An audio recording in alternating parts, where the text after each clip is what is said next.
Bonjour, dans cette vidéo, nous allons apprendre donc à calculer des coefficients saisonniers. Donc pour cela, nous allons faire un exercice d'application pour mieux appréhender donc les notions. La question que je vous pose, c'est estimer le chiffre d'affaires prévisionnel pour chaque trimestre de l'année 2023.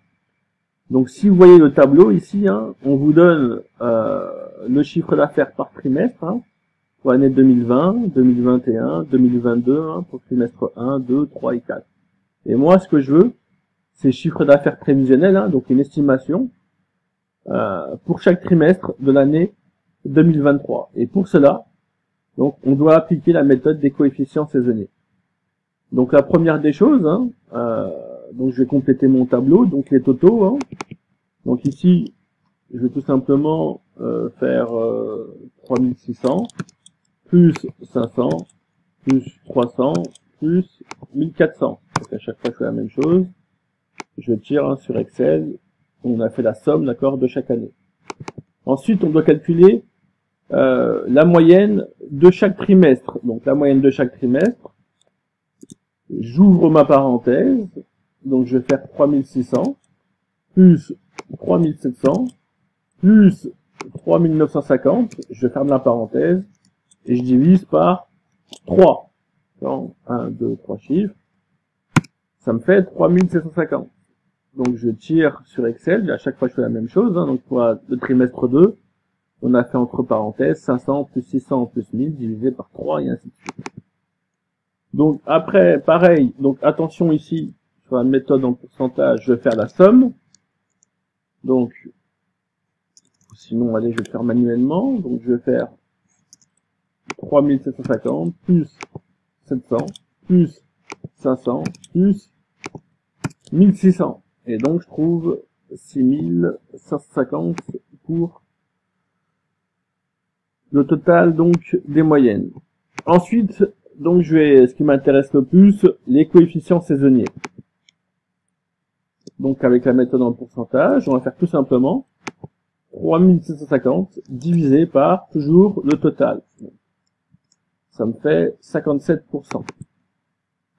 Ensuite, trimestre 2, on va faire 700 divisé par 6150, toujours. Ensuite, 500 divisé par 6150.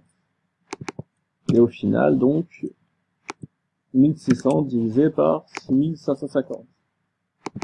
Au final, je vais faire donc la somme de tout ceci, ce qui me fait donc 100%. Donc moi, attention, sur Excel, ça s'automatise directement en pourcentage, puisque j'ai mis les colonnes en pourcentage. Vous, peut-être, en décimale, vous allez trouver ceci.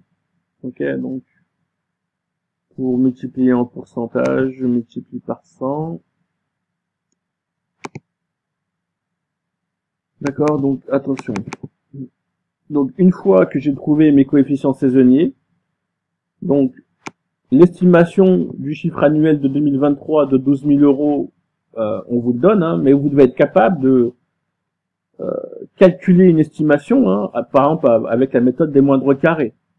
Mais là, on vous donne l'estimation, d'accord? C'est bien une estimation, donc je le mets là. Donc 12 000. Et après, j'ai plus que à faire donc 12 000 à chaque fois mon coefficient saisonnier. D'accord? Donc je trouve 6 870 euros pour 2023. Donc moi, ce que je vous conseille, donc sur le tableau, mettez-le en pourcentage, mais vous, dans votre calcul, si vous avez des soucis avec des pourcentages, laissez en décimale comme ça. Donc ça me fait 12 000 fois ceci, 10%. Donc ça me fait 1282 euros. 12 000 fois donc, à peu près 7%.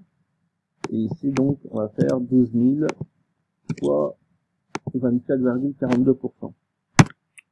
Et ça me fait donc 2931. D'accord? Donc on peut voir qu'il y a une variation du chiffre d'affaires en fonction donc des trimestres, en fonction des saisons. Et c'est pour ça qu'on fait les coefficients saisonniers. On sait que le trimestre 1, c'est là où on réalise le plus de chiffre d'affaires. D'accord? Donc ça nous permet d'avoir une estimation, d'accord, des ventes et par période, par variation saisonnière. Nickel. Et là, si on check bien, hein, si on fait la somme des 4, vous voyez bien que j'ai bien 12 000 ici. Donc au final, on a bien fait une estimation du chiffre d'affaires avec la méthode des coefficients saisonniers. Je vous remercie.